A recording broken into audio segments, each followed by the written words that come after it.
Bom, estamos gravando agora, oficialmente.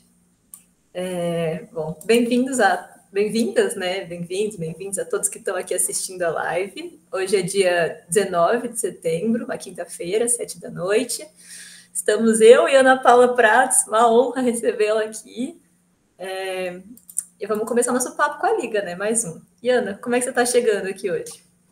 Então, estou chegando bem, assim, primeiro animada, porque, né, sempre é uma honra falar com a Liga, e eu sou conselheira da Liga, então me sinto totalmente, assim, feliz dessa oportunidade, mas estou chegando bem apreensiva e nervosa até, porque eu moro em Brasília e a situação aqui com os incêndios não está nada fácil.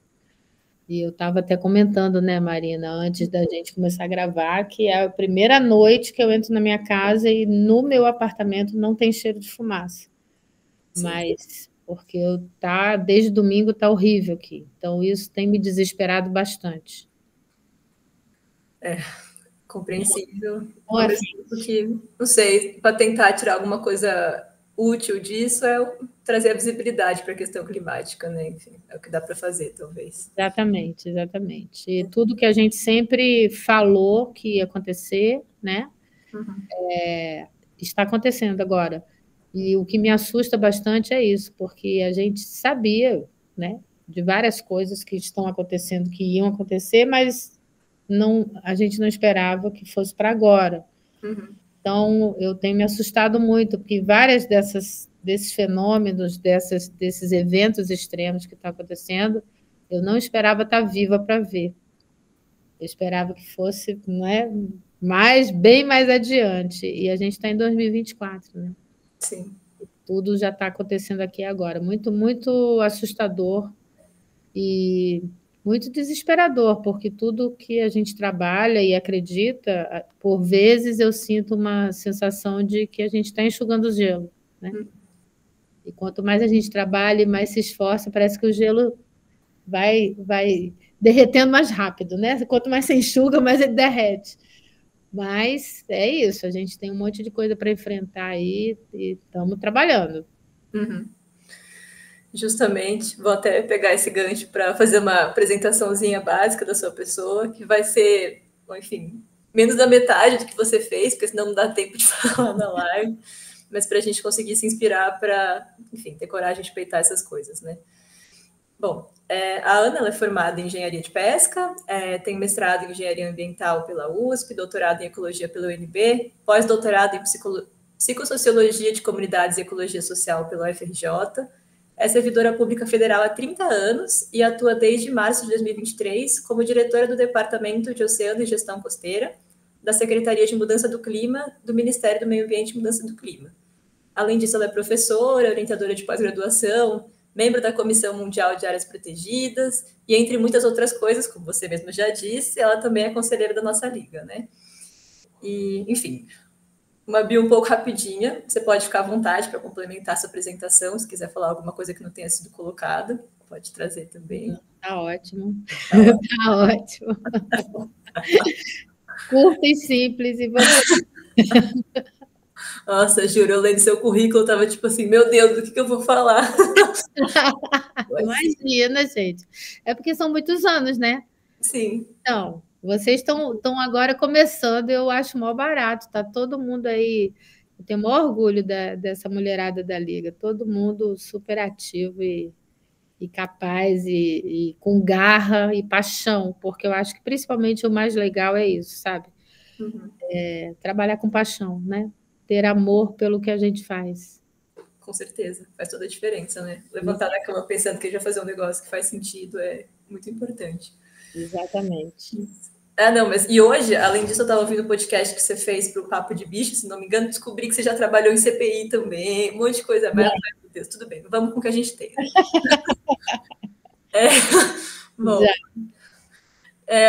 vou começar um pouco a conversar, puxar um papo aqui das perguntas que eu tinha te mandado anteriormente, mas fica à vontade para não seguir isso. Bom, eu queria te convidar para falar um pouco sobre a história por trás da criação do Departamento de Oceano e Gestão Costeira, né? E sobre a decisão de incluir ele dentro da Secretaria de Mudança do Clima. Porque enfim, a gente sabe que você trouxe bastante para o Ministério do Meio Ambiente a importância da biodiversidade marinha, né, para além da questão de gestão costeira. E, enfim, como é que foi essa inclusão dentro da pauta climática também? Então, isso é muito legal de falar, porque, assim, na realidade, é isso que você já até dito. Eu trouxe muita coisa para dentro do Ministério do Meio Ambiente. Quando eu entrei, eu comecei no Ministério do Meio Ambiente em 95. Eu cheguei em Brasília para trabalhar no serviço público em 92. Eu trabalhei no IBAMA com agrotóxico. Eu fazia avaliação de periculosidade ambiental de agrotóxicos em ambientes aquáticos, né? E aí, em 95, eu comecei no Ministério do Meio Ambiente. E lá eu comecei a puxar essa pauta de conservação marinha, que até então não se falava muito. O Ministério do Meio Ambiente, na época. Bom, o Ministério do Meio Ambiente nasceu em 92, né? Então, ele estava ainda se estruturando com os assuntos, etc. E já tinha o gerenciamento costeiro, mas não tinha nada de conservação marinha. Então, eu comecei a puxar essa pauta, comecei a trazer para dentro do Ministério toda essa importância da conservação marinha. E aí, em 99, quando eu resolvi fazer o doutorado, a minha pergunta era: eu sempre quis trabalhar com a parte de recife de coral, e a minha pergunta era: bom, quanto eu tenho de recife de coral em unidade de conservação? Porque aí, até antes de eu entrar no doutorado, eu já estava começando a trabalhar com unidade de conservação costeiras e marinhas. E aí, qual era a pergunta? Quanto que eu preciso ainda proteger dos recifes no Brasil?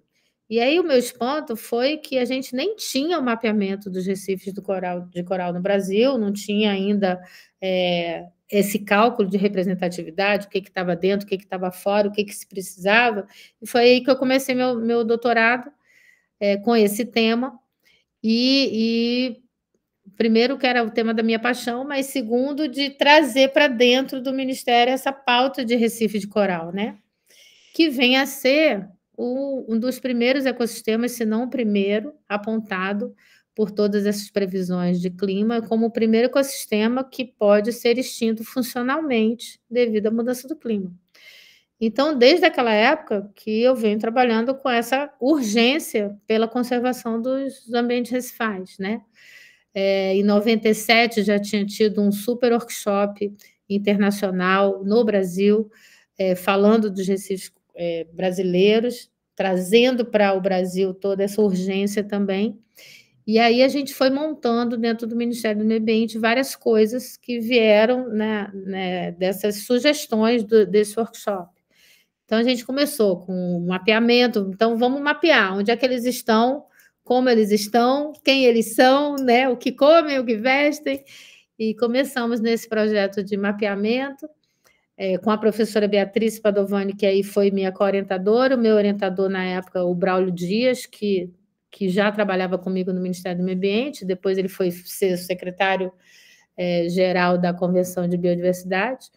Mas aí a gente começou com essa coisa do mapeamento, entendendo como é que a gente vai mapear. Bom, para mapear em grande escala, vamos fazer com imagem satélite, então foi possível mapear os topos recifais, os recifes rasos, e assim por diante. Aí começamos uma série de projetos na conservação de recifes coral, aumento de área marinha protegida, a questão também de uma campanha de conduta consciente em ambientes recifais, o monitoramento dos recifes costeiros brasileiros, que aí a gente começou com o projeto Reef Check, que a professora Beatriz é a coordenadora, e assim por diante, uma série de coisas.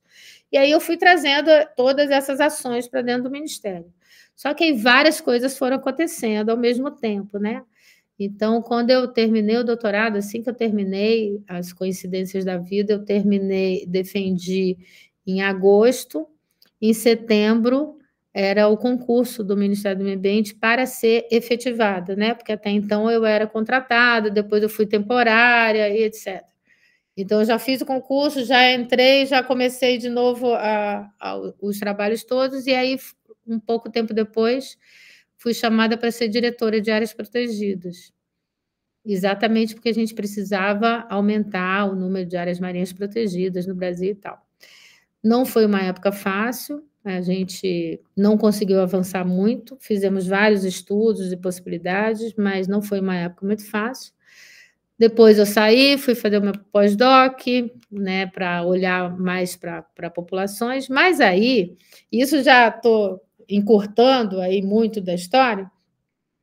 Em 2015, quando foi a época do Acordo de Paris, o pessoal estava já negociando, né, em 2014, antes, vamos levar essa possibilidade da humanidade chegar até 1,5 grau. E eu fiquei desesperada, porque com 1,5 grau a gente já sabia que os recifes de coral iam sofrer demais.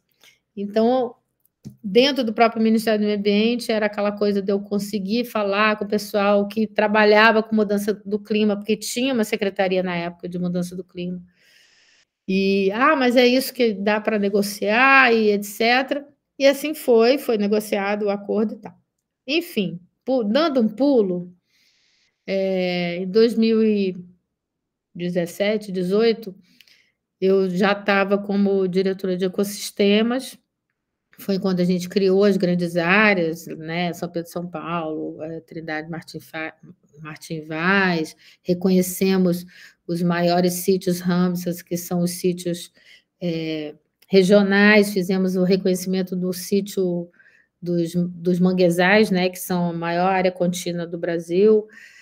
E aí eu já estava muito agoniada com essa história de que o oceano tinha que estar em clima, tinha que estar dentro de clima, tinha que aterrissar o oceano no clima. E aí veio o fim do mundo, né? Com o governo horroroso, que acabou tudo, acabou o Ministério do Meio Ambiente, acabou tudo. Eu saí, fui trabalhar em CPI, depois pedi a licença de investimento, trabalhei com as ONGs, e aí, quando finalmente, em 2022, o governo, né, o presidente Lula foi eleito, aí foi formado um grupo de transição dos governos, e aí a ministra Marina Silva e o secretário executivo, hoje secretário executivo Capobianco, me convidaram para fazer parte do grupo de transição, ainda em outubro de 2022, exatamente para a gente repensar o novo Ministério do Meio Ambiente, que deveria ser montado.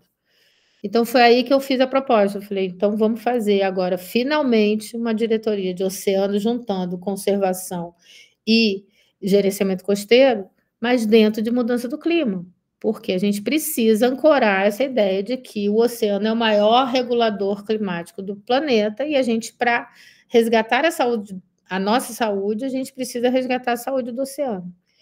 E aí foi super bem aceita, a ministra achou muito legal e tal, e foi assim que foi criada a diretoria, né? Que, por incrível que pareça, apesar da ministra e do próprio secretário terem gostado da ideia e tal, mas teve várias pessoas dentro do próprio ministério falando: você é louca, não tem nada a ver, bota o oceano em biodiversidade, não tem nada a ver. Falava, não, gente, vocês não estão entendendo, a gente tem que botar em mudança do clima, tem que estar lá, porque é lá que a gente vai ter que aumentar e fortalecer todo esse papel climático que tem o oceano, né? E aí pronto, foi criada a diretoria, aí eles me convidaram para entrar na diretoria, que eu comecei o ano passado, em fevereiro de 2023, e aí estamos fazendo um monte de coisa acontecer, né?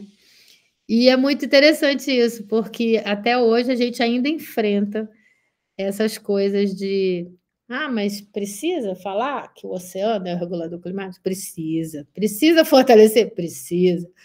Mas tá andando muito bem, e ao mesmo tempo é muito gratificante você ver que para o nosso meio, para as pessoas que trabalham com o meio ambiente e até com conservação marinha, que no início se espantaram, falaram, não é o lugar melhor, tem que ficar agora virou meio pop, né? Então, a quantidade de evento que oceano e clima para cá, oceano e clima para lá, todo mundo só fala nisso. Então, isso é muito legal, muito gratificante.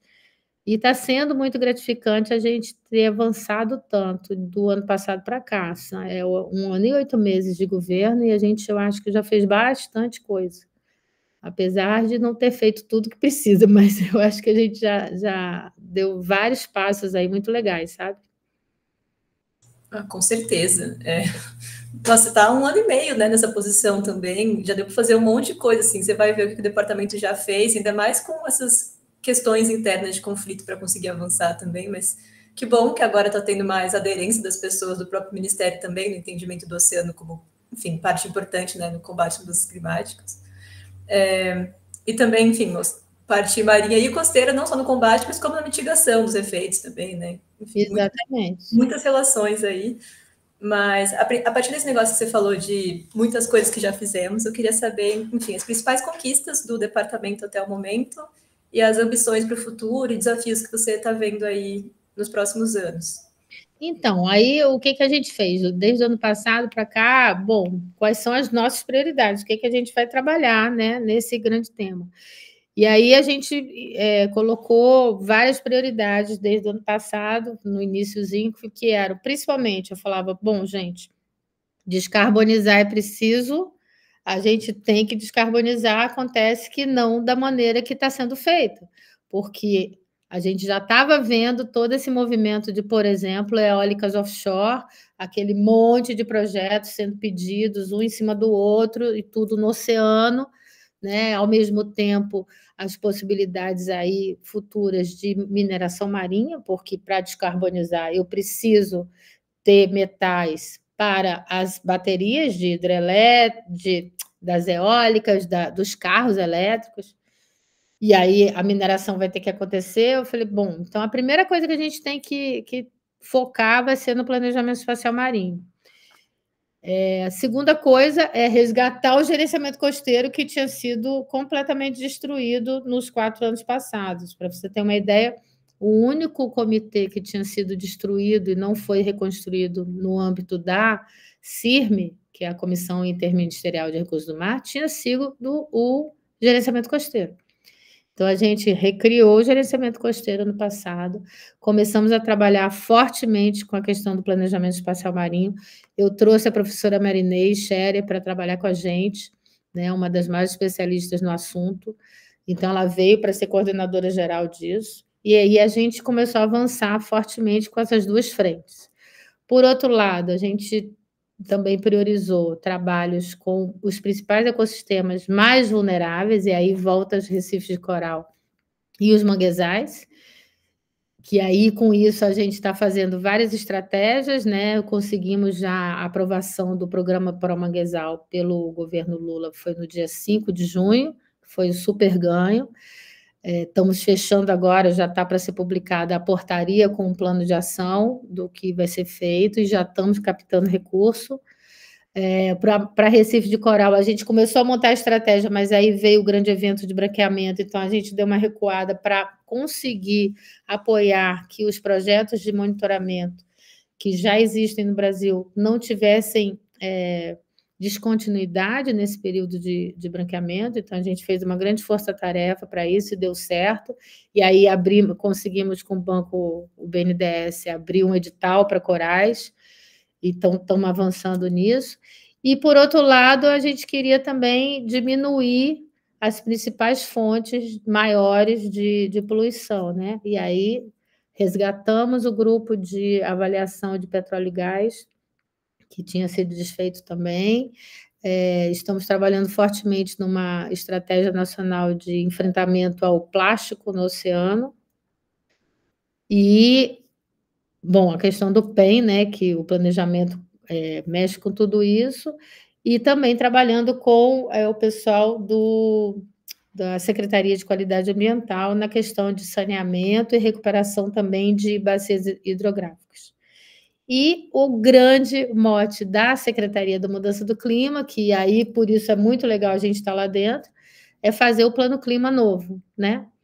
Então, a gente está dentro do Plano Clima, fazendo no setor de oceano e zona costeira. Terminamos agora, estamos terminando, vamos entregar até o dia 10 agora de outubro, o Plano Clima, Oceano e Zona Costeira, para que com isso a gente tenha ações para entrarem, que possam entrar na NDC brasileira, a nova NDC brasileira que vai ser apresentada para a próxima COP. Então, assim, falando rapidamente, mas as principais prioridades foram essas, e como é que a gente está avançando. O planejamento espacial marinho, por exemplo, a gente conseguiu, já tem o pessoal do Sul que já fechou o contrato, já está trabalhando, conseguimos os 2 editais para o Sudeste e para o Nordeste, que já tivemos agora os vencedores, e vamos, junto com o BNDES, abrir o edital para o Norte até o final de outubro. Então, assim, estamos avançando para caramba. Agora, um monte de desafio, né? A gente tem um oceano de desafios aí, porque o planejamento espacial marinho vai ser feito e está sendo feito com empresas contratadas, mas com cientistas, né? O pessoal da academia, também o pessoal de ONGs, olhando a parte muito mais acadêmica e científica, mas isso vai ser uma queda de braço no final das contas, porque não vai ser só um monte de mapa, a gente vai ter que negociar esses mapas com o governo. Então, esse é um grande desafio. O outro grande desafio é a própria questão do petróleo e gás, né? Como que a gente consegue segurar as áreas mais vulneráveis para que não haja expansão dessa novas fronteiras. A gente está tentando, mas isso é um grande desafio. E outro grande desafio é a mudança do clima, que já chegou, já está batendo na porta, e aí, vai dar tempo? A gente vai conseguir salvar os corais, por exemplo? A gente agora, nesse 4º evento global de branqueamento, a gente viu uma mortandade absurda, né? No Nordeste, que eu acho até que vocês deviam fazer uma live com a professora Beatriz para ela contar isso para vocês, porque não foi nada bonito o que está sendo visto, pelo contrário, muito, muito triste, né? Mais ou menos ali de Salvador para cima, morreu quase tudo. E agora, por outro lado, com os manguezais, a gente tem avançado bastante em várias ações, inclusive de captação de recursos, porque está o mundo inteiro querendo agora investir em recuperação de manguezais, né? Então, a gente está também bem forte nessa frente aí. É muito bom saber disso também, porque eu li o programa do Promanguezal, né? E é uma coisa muito gigante, sabe? É muitas frentes, assim, e aí era justamente também uma pergunta que eu ia fazer. Como é que vocês estão pensando nessa implementação? Mas isso que você falou de ter vários recursos chegando já. Não, e muito legal que, assim, realmente, se você olha o decreto, ele parece uma carta de intenção, mas foi exatamente por isso, porque ele é, para mim, como um grande guarda-chuva. E o mais legal, sabe, Marina, é que o que a gente fez depois disso foi pegar as ações, a gente está chamando de fase 1 do plano, e a gente pegou as principais ações que já estão sendo feitas pelos entes governamentais, mas colocando todo mundo no guarda-chuva. E aí é super legal você ver a quantidade de projetos e de ações que já estão sendo feitas nesse sentido. Só que agora todo mundo está num grande guarda-chuva aqui, numa grande caixa, dizendo: olha, eu estou fazendo isso, mas eu vou chegar a isso aqui porque eu estou junto com esse outro projeto que também está fazendo. Então, isso está sendo muito legal, sabe? Essa construção conjunta e de botar todo mundo na mesma vibe ali, né? Então, desde os editais que o BNDES está fazendo para a recuperação de manguezais, até projetos de governança do sítio Ramsar, com fortalecimento da rede de mulheres, por exemplo, sabe? Então, está todo mundo agora junto nesse guarda-chuva, isso está sendo muito bacana. Nossa, eu imagino, assim, fiquei até emocionada. Sensacional ver isso dando certo, né? Conseguir juntar várias iniciativas numa coisa só, acho que... É muito interessante ver que é um país tão grande como o Brasil e vocês conseguem juntar várias coisas de diferentes regiões, né? Isso para mim é muito impressionante. É difícil de imaginar. Assim, muito legal. Mas para isso, olha, foram várias e várias oficinas, principalmente com as comunidades tradicionais, que isso também está sendo um diferencial muito grande, sabe, nessa retomada de tudo, porque a gente tem total consciência de que as áreas que a gente ainda tem aí conservadas são as comunidades tradicionais que estão conservando. Então, a gente está fazendo tudo muito, trabalhando junto com eles e para eles. Então, o Promanguezal também tem esse foco muito, muito certo, né? Assim, para valorizar, fortalecer as comunidades tradicionais que usam os manguezais, né? Ou habitam nos manguezais. Então, a gente está fazendo muito nesse foco também, o que está sendo muito legal. Por outro lado, também os manguezais são apontados como uma grande solução baseada na natureza para adaptação climática, né? Para adaptação das zonas costeiras. Então, também colocar isso tudo no mesmo bojo, como iniciativas que tem tudo a ver, né? Então, a gente está tentando esse arcabouço assim completo, entendeu? Sim, muito legal mesmo. Em relação a isso que você comentou, de fazer um trabalho mais associado às comunidades tradicionais, é isso, né? O manguezal é um ecossistema de importância socioambiental, absolutamente, assim, várias famílias dependendo dele. E eu li um texto, acho que de uma das lideranças quilombolas que estava participando do Promanguezal também, acho que é Marisélia Lopes o nome dela, e aí ela comenta de uma das questões que ela está com um pouco de com o pé atrás em relação a como vocês vão ter um rebatimento no Estado e a nível de município também, de conseguir fazer isso chegar para além do nível federal, assim. Esse é um grande desafio sempre, né? Porque também o Ministério do Meio Ambiente, a gente aqui na parte nacional, a gente trabalha com ações nacionais. E aí, para você chegar em estados e municípios, você tem que fazer esses pactos federativos. Então, é o que a gente está tentando fazer dentro do próprio âmbito do Ministério do Meio Ambiente, que foram também reativados os pactos federativos. Mas na segunda fase do Promanguezal é exatamente isso que a gente quer fazer com os estados. Por outro lado, com o resgate que a gente conseguiu fazer também do gerenciamento costeiro, que é essencialmente feito com os estados, a gente está botando para o manguezal nesse espaço também. Então, foi uma super oportunidade, entendeu? De passar para os estados. E aí, chegar dos municípios já é um outro desafio.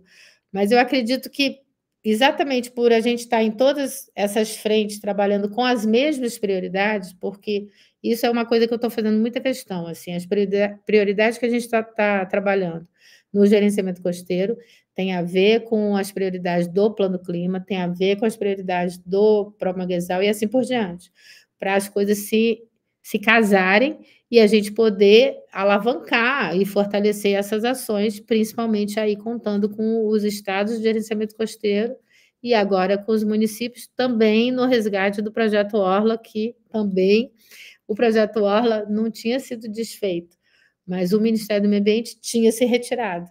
E a gente voltou agora a fazer parte do comitê do projeto Orla, que estava só com a SPU, precisando da gente, mas a gente sem estar lá, entendeu? Nossa, eu falei que eu ia ser menos tiete na gravação, mas assim, não tá dando. É muito impressionante, assim, de como vocês conseguiram, isso, reconstruir um negócio em menos de 2 anos e já botar um monte de coisa para funcionar, sabe? Eu tô realmente muito Mas feliz. você sabe que eu também, é muito bom estar falando isso, porque eu estou realizando, né? Falando para você que realmente a gente fez tanta coisa, que legal. Porque são todos desafios que, às vezes, né, a gente acorda de manhã e vai, ai, meu Deus, será que a gente vai dar conta de fazer isso e tal? Essa semana mesmo está acontecendo oficina da EPAMB, que é a Estratégia Nacional de Biodiversidade, aí estava lá, amanhã estamos fechando a Estratégia Nacional do Plano Clima, aí não sei, é tudo tão assim que às vezes a gente não consegue realizar tudo que já foi feito, né? E eu estou aqui falando para você e estou ficando feliz realmente de ver que realmente, pouco tempo e muita coisa, mas e também foi esse esforço, sabe, Marina, de juntar uma equipe muito legal. Eu estou com, nossa, muito legal. Eu estou lá com a Marinês Scherer, com a gente, a Adriana Leão está com a gente, que é do ICMBio. Aí eu estou com os analistas ambientais super maravilhosos, engajados. Recebemos novos analistas agora no concurso que teve agora, recebemos mais 3 pessoas, então isso está sendo muito legal também, sabe? Esse corpo de time. Por outro lado, a Secretaria de Mudança do Clima também está com um corpo, assim, como um time mesmo, muito legal. Isso faz toda a diferença, né? Que dá o suporte para você conseguir fazer as coisas. Sem dúvidas, com certeza. Trabalho em equipe, né? Não tem como fazer 1.500 coisas sozinhas, assim, mas Não tem mesmo.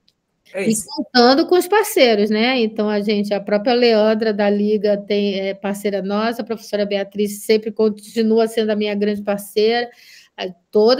A Fundação Boticário está apoiando, o WWF está apoiando, a CI está apoiando, todo mundo. Eu até cheguei a fazer uma reunião no começo do ano, que era nesse negócio de Recife de Coral, que eu falava assim: eu não tenho recurso, né? A gente estava sem dinheiro. Falei, vamos fazer uma reunião de liga pontos. Vamos chamar a galera que precisa de dinheiro e a galera que pode ajudar para a gente fazer esse liga pontos. E deu certo. Porque é isso, está todo mundo também querendo ajudar. Isso é muito legal, né? A gente ter esse apoio de todo mundo aí querendo ajudar. Sem dúvida. Criar pontes também ajuda bastante nesse processo. Ana, eu vou pegar um pouco num ponto que você comentou sobre as contribuições nacionalmente determinadas para puxar para do NDC, né, que você tinha comentado. E aí eu queria puxar um pouco para um papo sobre o oceano na rota Cali COP16 e Belém COP30, assim. Eu queria te pedir para trazer as suas perspectivas de qual seria o papel do governo brasileiro na inclusão da agenda do oceano na COP16, né, que vai ser em Cali já em outubro agora, e também como é que você acha que a COP16 pode ser uma oportunidade para impulsionar a inclusão da agenda do oceano na COP30 também, né, que vai ser em Belém do Pará em 2025. Isso. Então, bom, na COP da CDB eu sempre participei e o tema marinho é muito presente, né? Tem várias decisões, inclusive, que agora estão sendo negociadas de novo. Algumas delas eu acho que são super, não vou dizer tranquilas, mas vão passar, são factíveis. Tem outras que não, nem tanto, como a questão das EPSAs, eu não sei se você sabe, mas as Ecological and Biological Sensitive Marine Areas, que isso vem se arrastando já há algum tempo, né? A gente teve a oportunidade lá em 2012 de fazer workshop no Brasil e identificar essas grandes EPSAs para o Atlântico Sul e Caribe, mas a CDB meio que estacionou ali na hora que disse, tá, mas e agora? Como é que eu vou rever essas áreas? Como é que eu vou aportar novos dados? Como é que eu vou revê-las mesmo, né? Atualizá-las? E aí meio que deu uma parada, porque os países não estão querendo discutir isso, sempre vem um querendo tirar uma EPSA, outro querendo tirar outra, dentro do próprio Brasil, conflitos internos entre os ministérios que não querem mais que tenha a EPSA. Então, essa é uma agenda meio estagnada, eu acho, na CDB, e eu não sei como é que vai ser agora em Cali. Vamos ver. Mas a agenda marinha tem um protagonismo, digamos assim, na CDB, que não tem na Convenção do Clima. Então, é muito importante, realmente, que a CDB dê esse recado para a mudança do clima.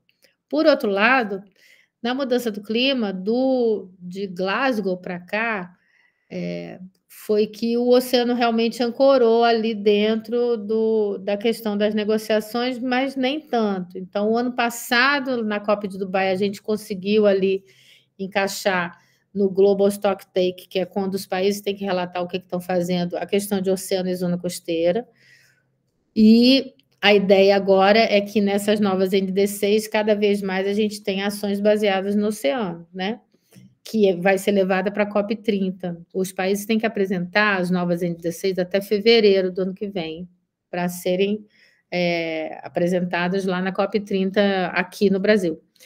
Então, a gente está nesse esforço grande.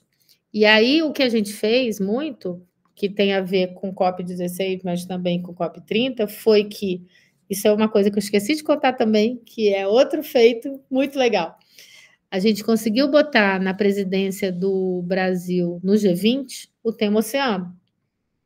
E aí, nesse tema oceano, a gente privilegiou 3 grandes temas. Um é o planejamento espacial marinho, a importância do que os países façam isso com a base ecossistêmica e com o gerenciamento costeiro integrado. A outra foi a importância que os países ratifiquem o BBNJ, que é o outro tratado de biodiversidade, além das jurisdições nacionais, que tem a ver com a CDB. Mas a terceira coisa é que os países coloquem metas baseadas em oceano nas suas NDCs. Então, foi esses 3 tipos de coisa que a gente impulsionou. E agora, na próxima semana, dia 1 e 2 de outubro, a gente termina esse grupo de trabalho de meio ambiente e clima no Rio de Janeiro, no G20. E isso sendo aprovado é um super ganho, não só para a COP16, mas para a COP29 e para a COP30, né? Porque aí os países vão estar lá ratificando numa declaração ministerial e presidencial de que isso é uma coisa a ser feita. Então, é nessa rota que a gente está tentando fazer essas costuras. E aí propusemos alguns eventos paralelos na COP16, inclusive com o apoio da outra querida maravilhosa, que é a Macorreia, da Liga, né, do WWF. Vamos fazer o evento de Recife de Coral, mas também de clima, oceano e biodiversidade, também biodiversidade e clima, e assim por diante, na COP16. Vai, tá vendo? A gente começou um pouco para baixo a conversa, mas assim, foi elevando o astral aqui. Oceano no centro da pauta de clima, é sobre isso. Que legal. Nossa, muito legal. Ótimos planos também, então acho que a CDB vai render bastante, a COP16 vai render bastante, definitivamente, a COP30 também, e grandes planos também para isso. Né? Pois é, e quem sabe ano que vem, isso eu até teve um evento essa semana falando da trilha, Dubai, Baku, Belém. Eu falei, ó, gente, tá com vocês aí, sociedade civil, vamos fortalecer o pavilhão do oceano na COP30, porque desde, acho que Glasgow foi a primeira ou foi Glasgow, não sei, mas agora eu já não sei mais, que eu fiz essa linha do tempo, mas não, foi Sharm el Sheikh, não, Glasgow, tá certo, foi Glasgow que teve o primeiro pavilhão do oceano, foi virtual, porque ainda tinha ali um pouco de Covid rolando, foi 21, aí depois em Sharm el Sheikh, que foi 22, aí já tinha o pavilhão do oceano como realmente um estádio, um negócio físico armado, rolando 1.500 debates. O ano passado em Dubai bombou. Então, poxa, para a COP30 a gente tem que fazer um senhor pavilhão de oceano, né? Com várias coisas acontecendo e exemplos do Brasil sendo colocados, né? Isso eu falei até no evento, falei, ó, bora, bora, bora, bora, bora, porque esse vai ser a grande oportunidade. Por outro lado, também foi uma oportunidade interessante da sociedade civil, agora no G20, que foi formado o O20, que é o engajamento da sociedade civil para o oceano no G20. Então, essa experiência toda tem que ser transportada para a COP da CDB e também para a COP do clima, né? Principalmente sendo aqui no Brasil, que eu acho que vai ser bem legal. Nossa, com certeza. Ai, juro, tô ficando mais animada. Que bom. Mas sim, com certeza. Acho que assim, a gente pode se encaminhar para a última pergunta também, porque você já tem coisa depois daqui. Mas, enfim, se quiser falar mais, outras coisas também, você pode ficar à vontade, tá? O espaço é seu. Mas eu queria puxar um pouco para a questão da pauta que a Liga traz para a gente, né? Enfim, de que ela atua em prol da conservação da biodiversidade marinha e costeira e também pela igualdade de gênero. E a gente trouxe aqui como uma grande inspiração de mulher, né, como protagonista em processos de tomada de decisão para o enfrentamento da crise climática, na elaboração de políticas públicas inclusivas para a zona marinha e costeira e para as comunidades que dependem dela também, né, como você comentou já, um exemplo incrível disso para Manguezal. E a sua presença nesse espaço, sem dúvida, mostra que esses espaços podem ser ocupados pela gente também, são realmente uma inspiração, mas não é tudo flores, muito pelo contrário, né? A jornada para chegar nesses lugares e permanecer neles, ela é bem complicada. E eu queria te perguntar se você poderia compartilhar com a gente um pouco dos desafios e superações que você tem enfrentado enquanto mulher ao trilhar esse caminho que é tão inspirador para tanta gente, assim, na Liga e fora dela também. Se você puder compartilhar. Então, pois é, você sabe que já me fizeram essa pergunta e é muito interessante isso, porque assim, quando eu fiz engenharia de pesca, lá atrás, na minha turma, a nossa turma lá na época foi recorde, porque entraram 4 mulheres. Era só homem, só tinha homem. Hoje em dia, engenharia de pesca tem muito mais mulher até, mas naquela época era assim. E era interessante porque eu nunca, vou te ser muito sincera, eu nunca senti que tinha um preconceito que eu era mulher. Não, porque eu estudava pra caramba, e aí os professores gostavam de mim, e aí eu tive bolsa, aí eu fui chamada para monitoria, não sei o quê, e fui fazendo. Eu nunca parei muito para pensar de tipo, eu estou tendo alguma dificuldade porque eu sou mulher. Não.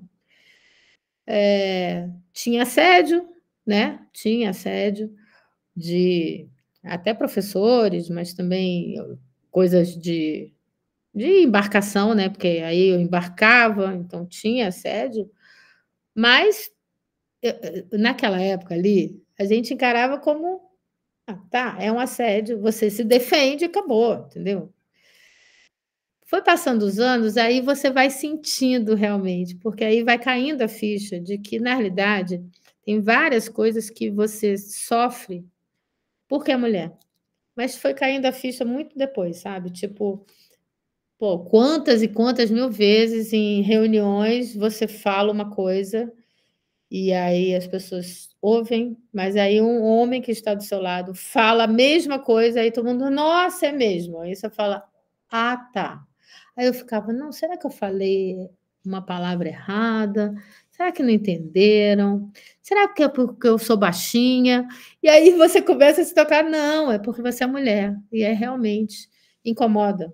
Incomoda mulher chegar e falar, incomoda a mulher apontar certos erros, incomoda muita coisa, né? Só que aí eu fui vencendo, eu acho que isso da minha maneira de ser e tentar ir sempre explicando e sabe, tá sempre meio de boa e tal. Mas não é fácil, eu acho que não é fácil a gente crescer nesse mundo tão machista. Então acontece muito, até hoje em dia, que a gente tem a minha ministra é mulher, né? A minha secretária é mulher. Nós temos 3 diretorias, são 2 diretoras mulheres. Eu tenho 2 coordenadoras gerais mulheres. Então, o negócio está muito mais legal. E está muito mais. A gente é muito mais ouvida. Mas ainda tem demais. Então, quantos e quantos eventos você vai e eu sento lá, eu sou a única mulher na mesa. Eu falo, putz, grilo, não é possível que ainda tenha isso, né? Mas eu acho que não sei nem como dizer assim, como é que é esse aprendizado, mas é isso, a gente precisa ir se impondo pelo papo, pela conversa, até pela simpatia, mas com muito respeito, sabe? Assim, se dando ao respeito, mostrando que você tem respeito a você, e aí você consegue afastar certas coisas. Porque realmente é uma luta diária que a gente enfrenta, né? E eu só fui me tocar disso um tempo depois, é engraçado, porque realmente no início eu não achava que era. Ah, não, isso é besteira, mas é total verdade, é incrível. Até hoje eu tinha conversado até com a professora Beatriz um dia desse, eu falei, meu Deus, será que eu sou baixinha demais, que as pessoas não me veem? Aí ela dizia, não, é que você é mulher, é verdade. Então, que tem umas coisas, né? Nesse meio ainda é muito machista, muito. Mas é isso, como eu estou dizendo, a gente está, eu acho que avançando tanto que tomara que não tenha um recuo aí para trás, né? Apesar de todos esses passos que a gente ainda tem que dar.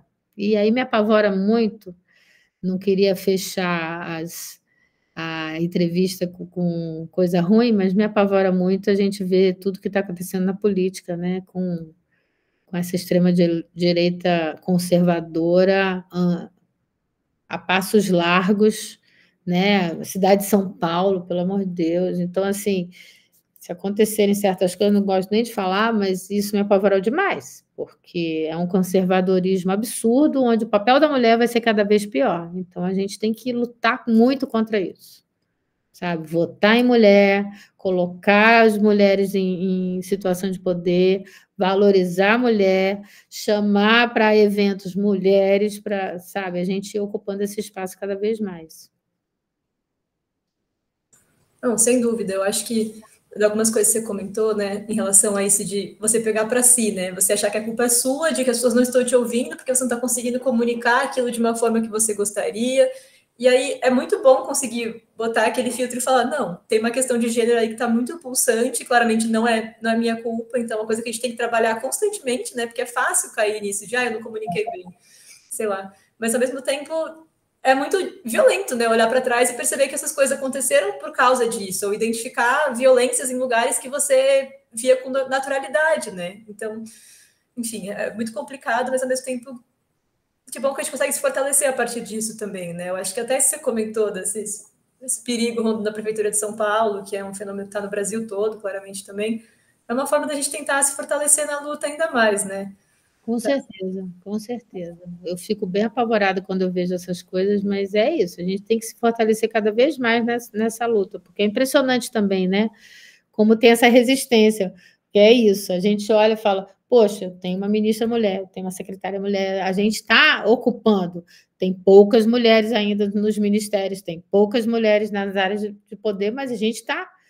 E aí você vê certas forças puxando para trás. Não, não, tem muita mulher mandando. Não, volta para trás. É impressionante isso. E é assustador, né? Esse conservadorismo absurdo que está tomando conta do Brasil é muito assustador. E a gente tem que se fortalecer e lutar muito contra isso. E não tem como também a gente não pensar que nós somos um ser político. Então, isso eu sempre falava dentro da própria Liga. Não adianta também a gente pensar, eu estou trabalhando só pela conservação do oceano, a política fica para o outro lado. Não, eu estou trabalhando para a conservação do oceano na política. É tudo que a gente faz é política. E a gente tem que pensar nisso o tempo inteiro. Se fortalecendo como um ser político, se colocando como uma sereia política dessa história toda, né? Sem dúvidas. Eu ia até fazer alguns outros comentários, mas eu acho que você comentou uma boa forma de encerrar.